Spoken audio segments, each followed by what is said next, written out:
Well, I'm on my way down to God's favorite house, I call it, on this marvelous, miraculous Monday. It's the Lord's doing. We moved in here in 1989. It was in August of 1989. Reverend Dr. Doris Evelyn Davis, the founder and the visionary of Trinity All Nations Outreach. Trinity All Nations Church of God in Christ. Trinity All Nations, a house of healing, house of prayer, house of deliverance. And I'm just excited about being here one more time.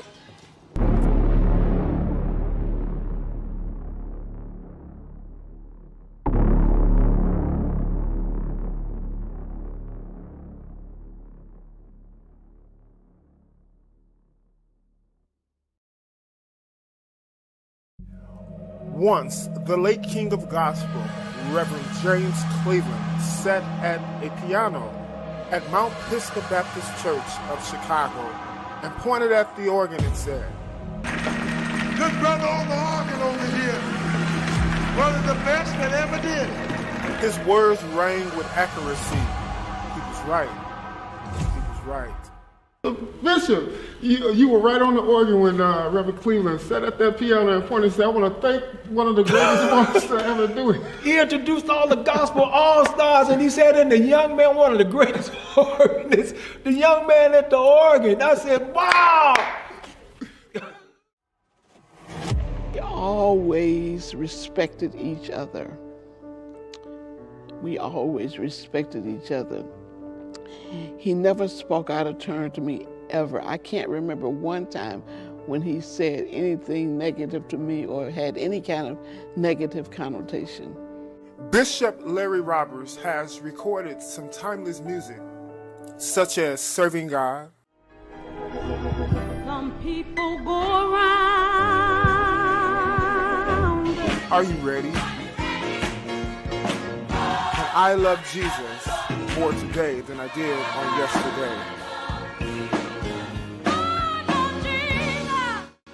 Larry invited me to come out, and I came out, and my first night there, they had me present music, and that was the beginning. Bishop Roberts' music embodies his ability to inspire through his musicianship and a little food for thought through his lyrical presentation.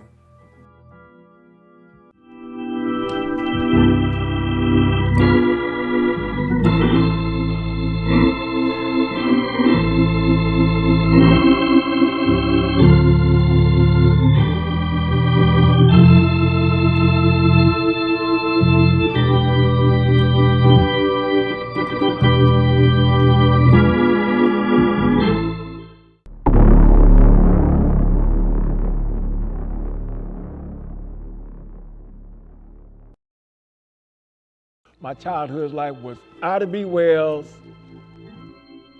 projects, and from there, Cabrini Greens. I always tell my humble beginning, Ida B. Wells, we was the only family in the projects that had an organ and a piano. This goes all the way back to my grandma. She was one of the ragtime musicians. Then my aunt, Lucille, she was another musician. And Aunt Lucille and my grandma inspired me. So my grandma would take me to Lining Hill. The only people that know about Lining Hill is the old school on Wabash. When I was a little shorty, we lived in Cabrini Green, right next door here, the St. Luke Church of God in Christ, and I would walk out the projects, and because I loved to come to church, and I was mesmerized by Luke Austin, how he played that organ, you all. You know, that was the jazz player back in the day. But I was a little shorty, grew up here in Cabrini Greens. That's what I'm talking about. Look at here. Wow, it's all vacant land now. And Cooley High is down the street.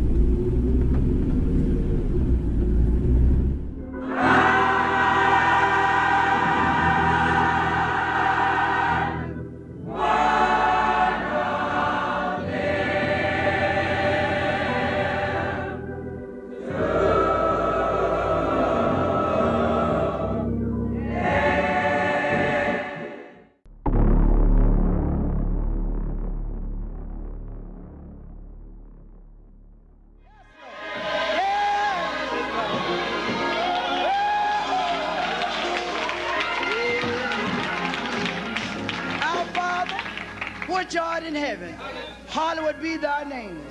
Thy kingdom come. Let your will be done. Your will, Lord, it done in heaven as it done in earth. Let me tell you, she had a favorite song, If You Just Hold Out Until Tomorrow. And when she said that, she would look at Bishop, and Bishop would get on that organ, and he would make that organ talk, if you just hold out until tomorrow. Reverend Evelyn Davis, my auntie again, who I was talking about, she played for Reverend Davis, 516 East 43rd Street, and also the first church I was playing at. Now, forgive me, I cannot think of the church, but I remember the minister's name was Reverend Blunt. It was a little storefront church, and I started playing for them on 71st Street. $5 a Sunday, you all. Hey, fellas, $5 a Sunday. But that was a lot of money back. Let me go back 50 or 60 years ago, you know, when I was just a little shorty. And I kept some money in my pocket. I always had a hustle. So I was making $5 a Sunday, and her brother, not her brother, his brother worked with one of the members of Trinity All Nation. They worked together. So we was invited over one Sunday. Now, my aunt was over there, and my grandma was over there as well, too, as a musician, and my aunt. So we went over there one Sunday. We was invited to go over there to sing. And so I got on the organ, and I played. And then, you know, after that, after I played, I had another auntie that I would go over on Sunday night and play and make me, I always kept some money in my pocket, made an extra $5. But when I came back to church, the church I was playing for, I don't want to call the name of the church. I was playing for, he said, you know what, Larry? He said, I don't want you playing for nobody else on Sunday. And that kind of broke my heart. When he said that, I says, why is that? I says, I could use that extra $5 on Sunday. And then he said, well, you're not good enough. I said, I'm not good enough. That kind of, deflated me some. And that next Sunday, I chose not to go back. I went over to my aunt's church, 516 East 43rd Street, Trinity All Nation, Reverend Dr. Doris Evelyn Davis. Well, she knew I played, and when she came out the office, she grabbed me by my hand and pulled me to the organ. Back then, we had the Hammond organ, the C3 Hammond organ with the Leslie. She pulled me by my hand and took me up to the organ, and I played for the service. Well, I remember I've been pastoring, of course, 36 years. And in my early year, probably my second year of pastoring, Pastor David allowed me to come here and speak.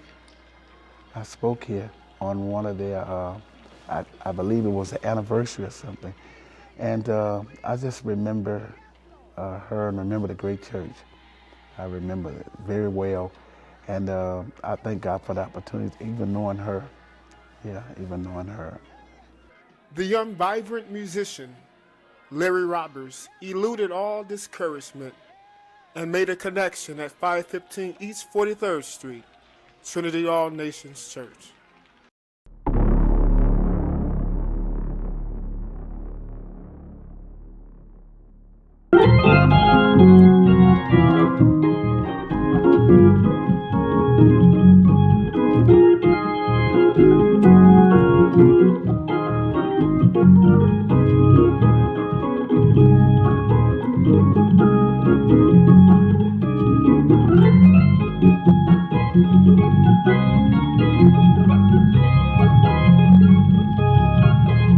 So after the service was over with, she said, come in my office, Larry, come in my office.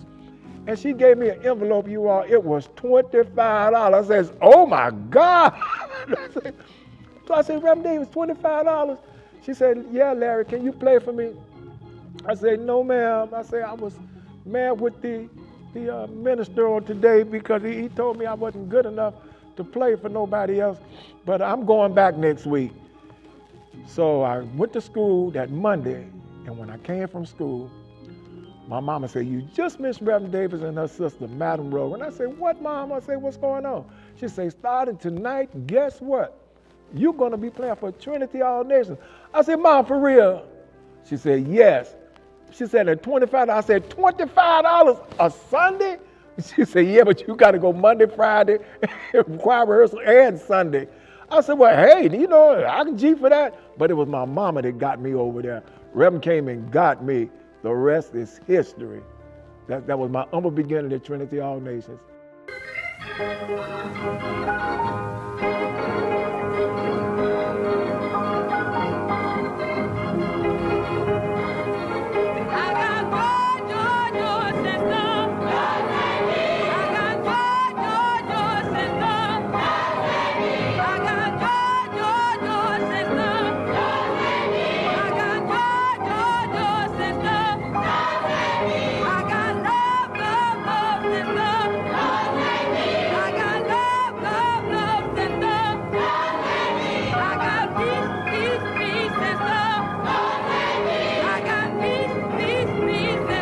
"16 years old, I had wrote a song saying, joy, joy, joy, since the Lord saved me. And it was a 45. Now, we did it on the reel-to-reel. I don't think y'all know what a reel-to-reel recorder is. But a reel-to-reel recorder, and we released it as on the 45. And I think you can Google it because Larry went and Googled it and sent it to me. He said, Dad, is this you all? I said, it's sure is. He said, that Mom? I said, that's not Mom singing. I said, but that's me on the organ. I said, that's your Aunt Lou on the piano. So 1965, that's when I had started over there. The church was birthed in 62, so that was my first year over there, and we started recording. I started writing back then when I was a little old shorty. Larry Roberts Sr. built many working relationships with his fellow Chicagoans. These relationships afforded Roberts the opportunity to practice his craft. At the time, the music industry was heavily inundated with the disco era, which enabled Roberts to infuse the contemporary sounds of the time. with his fervent discipline for traditional gospel music. And one of those foundational relationships was with Mother Lavonia Whitley and the Corinthian Temple Radio Choir.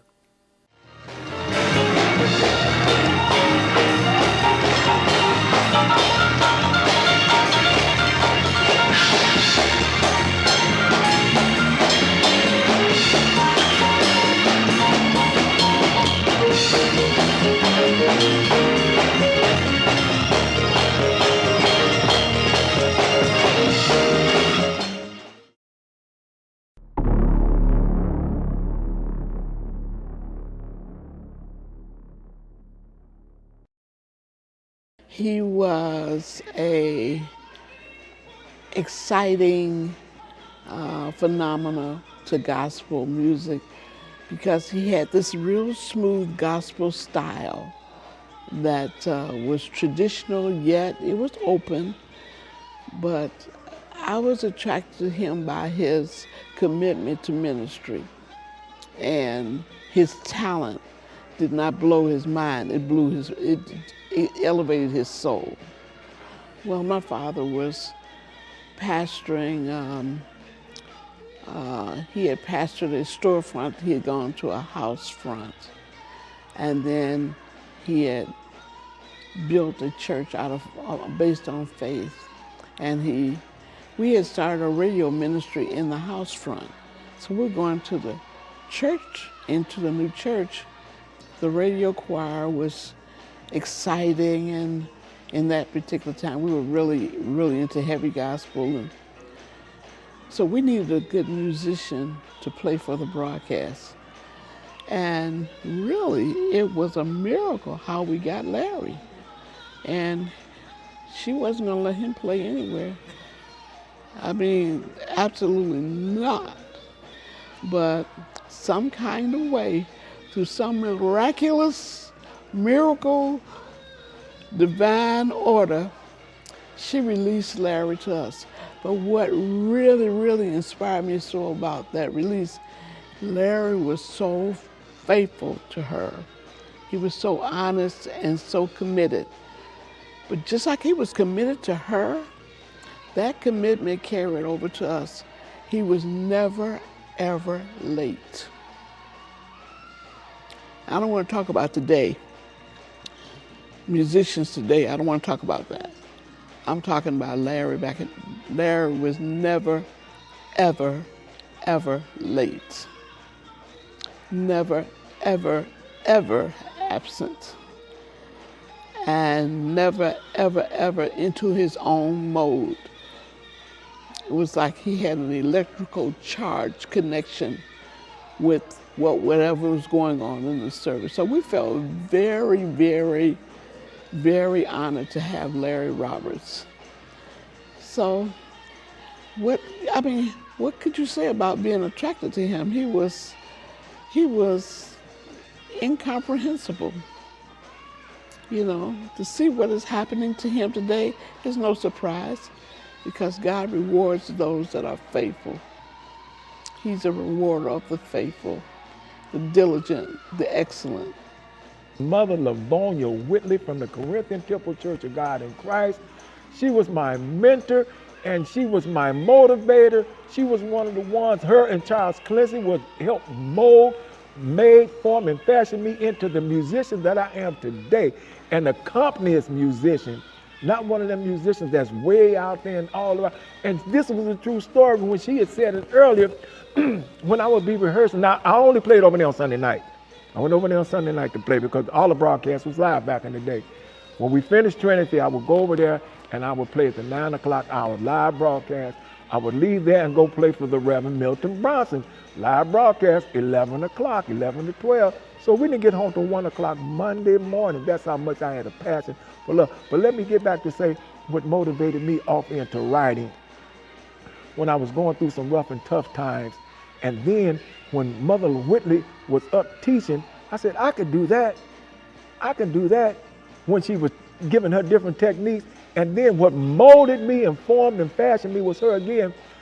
I would go over to the house and practice.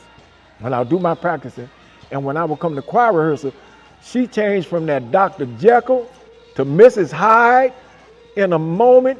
She was, and I was looking down one time at my hands because I was messing up a chord, and she stopped the whole choir. She said, "What are you doing?" I said, "I'm looking at my hands." She said, "No, you're not." She embarrassed me right in front of everybody. She said, "You're supposed to know this music before you get here. 3 things you have to do. Watch me, watch the preacher, and watch the solo singer. Other than that, that's it, that's all. And don't talk back to me." That's what started me to being able to be well-rounded, to being able to play with my eyes shut, but make sure that you concentrate. She said, make sure you concentrate. She said, you need to know every muscle that's moved in their head, every muscle that's moved in their neck. You watch their muscles, and when they get ready to make their change, that's when you change. Says, wow. The Bible says your gift will make room for you in places before great men. Going around her and my church as well too, that was the first opportunity that I had the opportunity to go to the Eric Crown Theater. I said, oh my God. Michael was right there with us, and I got a chance to meet a lot of opportunities, a lot of different singers, the Hawkins. Everybody was coming through there. I said, God, he said he'll place you before great men. And I was just excited, and I was just elated and humbled to be in the presence. That was the first time. And we went back again a second time. Here it is too. We went back a second time, but here it is, another opportunity. Everybody wants to be on Jubilee Showcase. I don't know if you remember Jubilee Showcase, but if you go back in the archives, Sid O'Dowd came over to the church. He came over to Corinthian Temple at the time. He came over to the church and auditioned them, and their program was live back in the day, you all. It was no recording. It was a live recording, and it was on a Sunday, and he asked you to come over there, and I had opportunity. I'm in the archives of Sid O'Dowd on Jubilee Showcase back in the 70s. Wow. With Larry Roberts at the organ, Louis Ball at the piano, the Corinthian Radio Choir, as Joanne Allison leads the way with I've Got to Tell Somebody.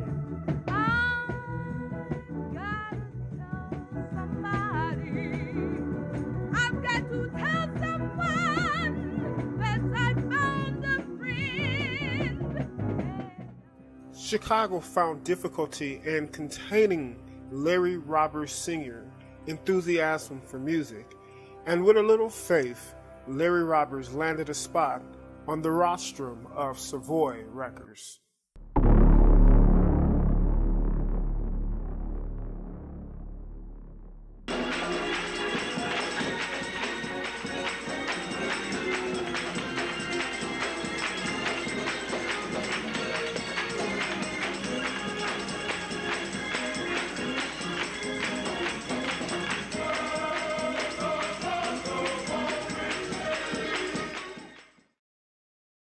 First, I had to make a 45. You had to make a demo back in the day.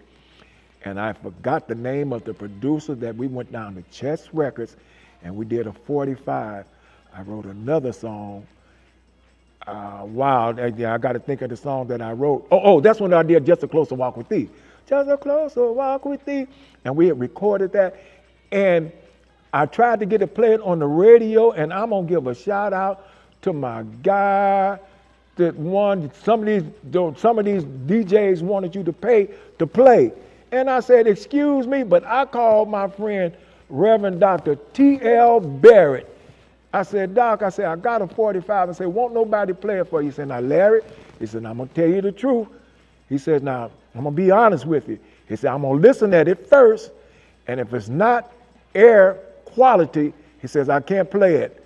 I listened at the broadcast that Saturday night, and what was the first song that came on? He said, Trinity, All Nations, and Larry Roberts, Just a Closer Walk with Thee. The phone lit up. And I started sending it out to the different record labels, and that's how I got a call from Savoy Records, from Fred Mendelssohn, got a call from Savoy, and they said, we would like to do you. I said, wow, are you all serious? He says, yes. Now with the Trinity All Nations Combined Choir garnering national exposure, Roberts afforded that exposure to many past musicians and singers that he had met throughout his musical journey in Chicago. How we met. Let's go back to how we met. I was playing the Corinthian 4520 Western Washington Boulevard at 9 o'clock, the 9 o'clock hour on Sunday night. It was live broadcast. And I was there and I looked back in the back and you were sitting on maybe about 3 pews back in the back of the church. And I really didn't know you at the time and know of you, but you kept hanging around, and I finally got to meet and know who Michael Wade was. And when we started connecting and that chemistry came with us, man, what a team we came. It was you, it was Louis Ball, and myself. I thought it was the, well, what can I name us? The 3 musician tears. That's what y'all do. Cause we played all over. We played all over the place. We played for everybody. We played for the Bear Sisters. We played for Milton Bronson. We played for Livonia. We was on TV. We played for everybody back in the day. When they would come to town to record, they would call us and ask us to come and be their music. O'Neill twins, we did that live in Corinthians. Everybody. Wow, that was just awesome. Don't forget about Reverend Isaac Whitman. Well, you know, Isaac Whitman was on there, and Leontine Dupree, and Albertina, the things we did with Albertina, it was just off the chain back then. I did actually 3 different albums on Reverend Isaac Whitman. Yes, right, absolutely. He gave everybody an opportunity to sing. If you could sing, he gave you that chance to do it. And I was one of the soloist singers here at Trinity, and a lot of songs that he gave me, I would tell him, I don't think I can do that, Pastor. And he was like, come on, Jude, you gotta do it. And I did it. And if he didn't encourage me, I wouldn't have had the love that I have for music now. Moving into ministry is the next level of my life. I've always known since I was able to see him that there was always deeper, you know, more to some of us than just being a musician. And so my heritage and my legacy is all of that's deeply connected to this church. You know, not just my father, but again, my mother, my grandmother was one of the lead singers here at the church, Vera Lee Rogers.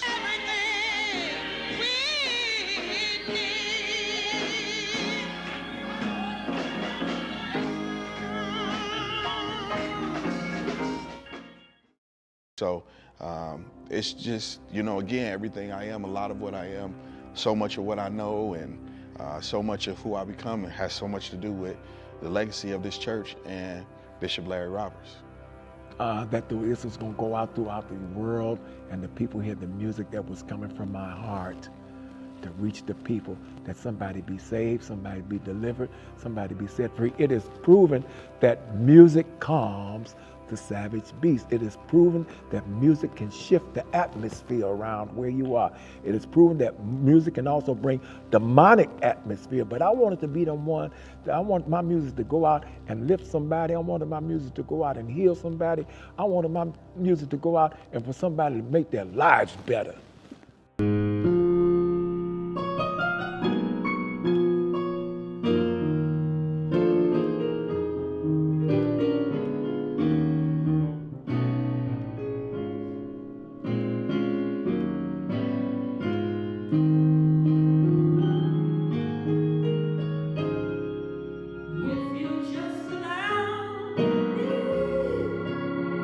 One more time.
Willie, that was our first album, Willie Rogers. Yes, one of the world's greatest guitar. I think he was here before his time, and may he rest in peace. The Bible says your gift will make room for you, but he was second to none. Every one of our records that we're on, that every one of them, he was right there with me when we played for Reverend Cleveland over at Mount Pisgah. For the gospel all-stars, Willie was right there. Every place I would go, I would take Willie with me. We played for Albertina, Go to God in Prayer. That's Willie Rogers on the guitar. All of that I did, Willie, we was like a Paul and Silas tag team in the music. As far as my knowledge, and as much as I remember, Bishop, or Uncle Larry, as I called him for years, they were like best friends, best buddies. I know my dad had the utmost reverence and respect for his big brother Larry. I remember just the way he talked about him, the way I was brought up to have appreciation for their relationship, and it carried over into my relationship with Bishop Robert's son. We've been closer than close. His son, Little Larry, is the big brother I never had, and is responsible for so much of what I know as a man and as a musician. That's truly my family, and that relationship was developed and cultivated by my father and Lil Larry's father, Bishop. By 1979, the late Queen of Gospel, Albertina Walker, had been successful with her group, The Caravans, and her solo career. Her 1979 album, entitled Please Be Patient With Me, presented a new side of the Queen, and she was backed up by the Trinity All Nations Combined Choir, and of course under the direction of Larry Roberts Sr. Roberts was a great match and went on to record 3 albums with Albertina Walker.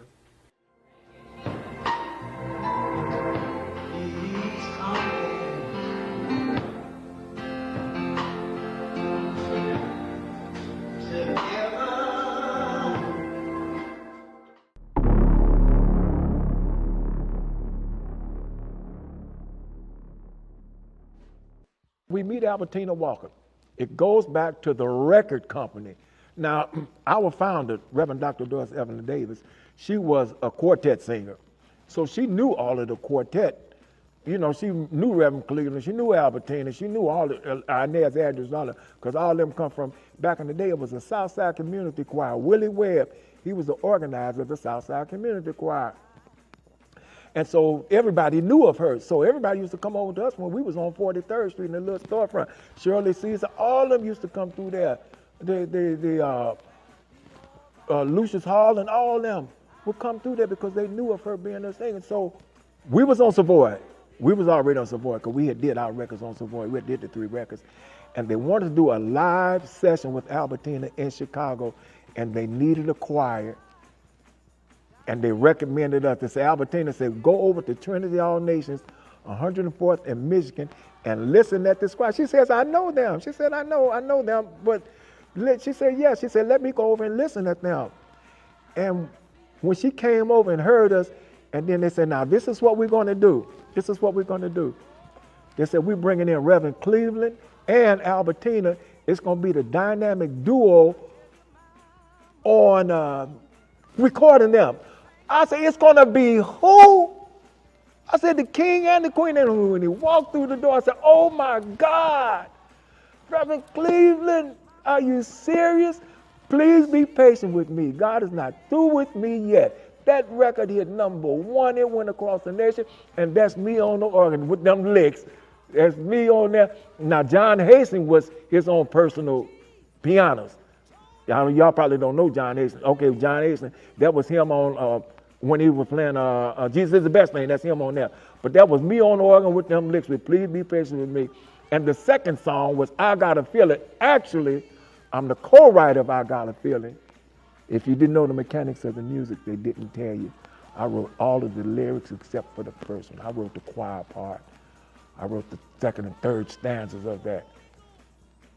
Now, that was the first album that we did with Albertina. You know, we did another one with her as well, too. It was at West Point. We did another record. That's when I think you heard me singing on there. Man, I can't sing. I got to serve the Lord till I die. Oh, she said, come on, Larry, you got to get a couple of licks off of that.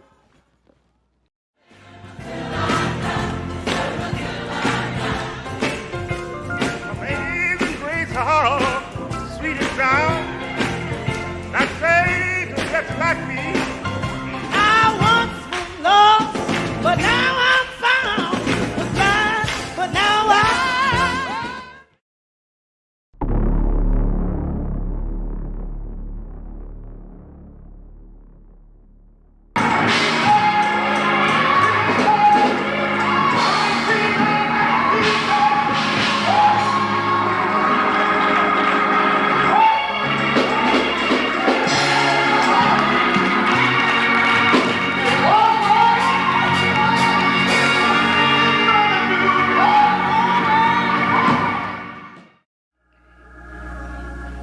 When peace like a river. Growing up in church and seeing all the people that came through this church, man, is like unimaginable. Albertina Walker, I was old enough to see, experience being with James Cleveland, when he came and did recordings at the church. Ricky Grundy, who else can I say? Tony Shelton, the Percy Beatties, and I can go on and on about all of the people who I've had the opportunity, Timothy Wright, Douglas Miller used to be over at the house eating leftovers, you know what I'm saying? I had the opportunity to kind of see everybody, and it was just amazing, and I feel like I took on the mantle that my dad, pretty much set for me, so it was dope. Definitely have a great connection. Give you a couple of examples of the connections we have. I remember when I first came here, he would tell me, he would hold up the number one. And for me, I'm thinking like, oh, go to church, number one. But he was actually telling me what key he wanted to be in. If you read music, 1 flat, key of F, 2 flat, B flat. So over the years, learning him, understanding with those process and, just body chemistry when I know to take him up and down and stuff like that. Dad has had some ups and downs, but I still stuck by him through the whole process. One of the reasons that I felt like it was necessary to have this done is because, my father always say the fruit don't fall too far from the tree, right? I'm just like my dad. I always say that's my hero, right? I'm just like him.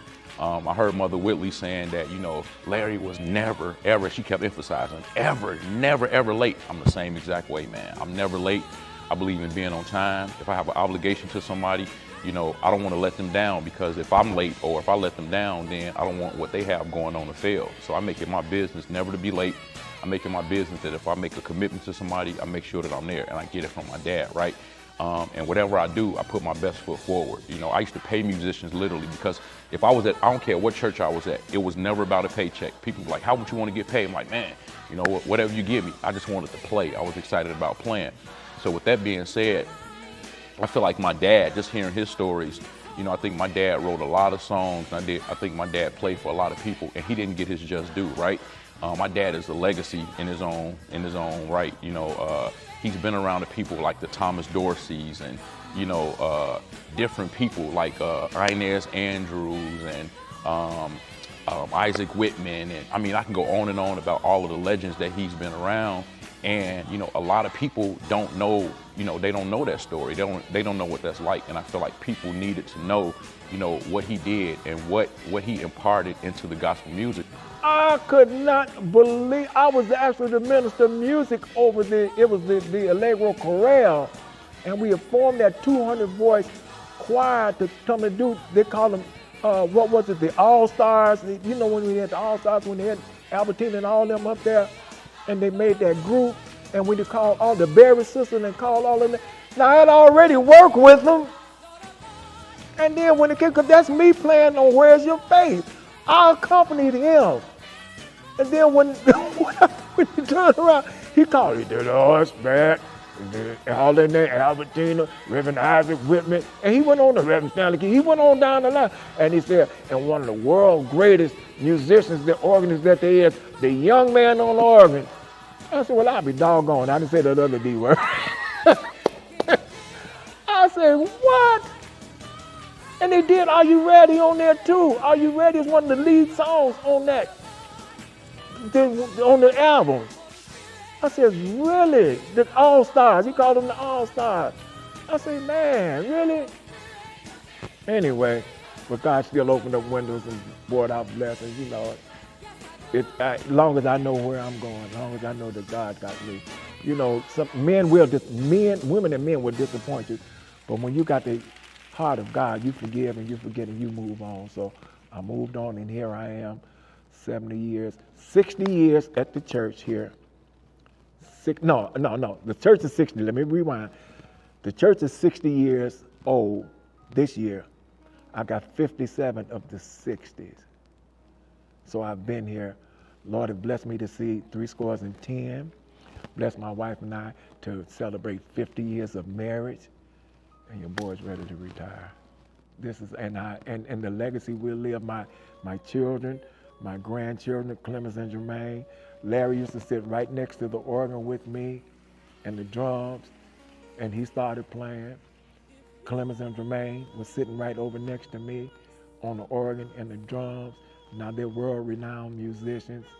My daughter's just spoiled. She sings. But that's it, and the legacy. Oh yeah, and then what? You know, if you didn't know the industry of the music, if you didn't know how to dot your I's and cross your T's, they would hook you up. They would get you. They would bamboozle you out of your stuff. And I didn't find out till somebody came and told me. They say, did you know your music was floating around? I said, what music is that? They said, I Love Jesus. I said, are you kidding me? It's going, I said, really? I said, wow. I said, no, I didn't know that they were selling my music. I said, and my name is on it as well, too. So how can you, when I call a company, how can you say y'all don't know who I am? And then, too, somebody came and told me, to say, did you know your music was in the hymnal book? I said, what hymnal book? They say, Total Praise Hymnal Book. Are you ready? I said, are you kidding me? I said, wow. Serious? I said, how come they didn't notify you? No, they didn't. But here it is in black and white, and it got my name on it as well, too. Cha-ching. He said he opened up windows and pour you out blessings. The proof is in the pudding. So my labor's not in vain. The legacy lives. I don't play as much as I used to, but I can still play a little bit. I can play a little bit. You know, I can make some statements. I can put some licks on there. Whenever some of my friends come through, I told you, and they don't know the song, they beg for me to come. Can we ask Bishop to come up and play? I did yesterday at his funeral. I did. They said, Bishop, come on, play for me. I said, okay, all right. I say a little bit in practice, you know, keep my fingers a little bit. But you're looking at a miracle here. I told you I had 2 surgeries, and God is awesome. God is good. So.